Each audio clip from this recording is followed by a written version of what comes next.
आणि मी गिरीश महाजनांच्या आणि रामेश्वर नाईकांनी मला धमकी दिली हेही त्याने सांगितलेलं होतं.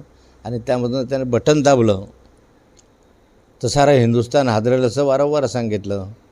मग असं त्याच्याकडं काय होतं बटन दाबलं तर?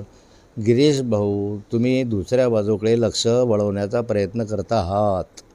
माझे जे प्रश्न आहेत त्याचं उत्तर सोडून बाकीच्या प्रश्नांकडे वळतात की गुलाबी गप्पा. गुलाबी तुम्हीच करू शकता, माझं काय आता गुलाबी गप्पा करण्याचं वय आहे का? त्या संदर्भात त्यांनी जे मला दिलं ते तुला सांगितलं. आणि दुसरं असं आहे की माझे चॅलेंज का स्वीकारत नाही गिरीश भाऊ तुम्ही?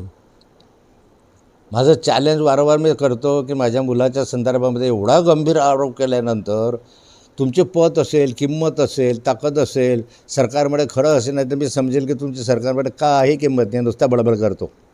जा ना, CBI ची इन्क्वायरी लाव ना. मुलाच्या मृत्यूच्या संदर्भामध्ये तुम्हाला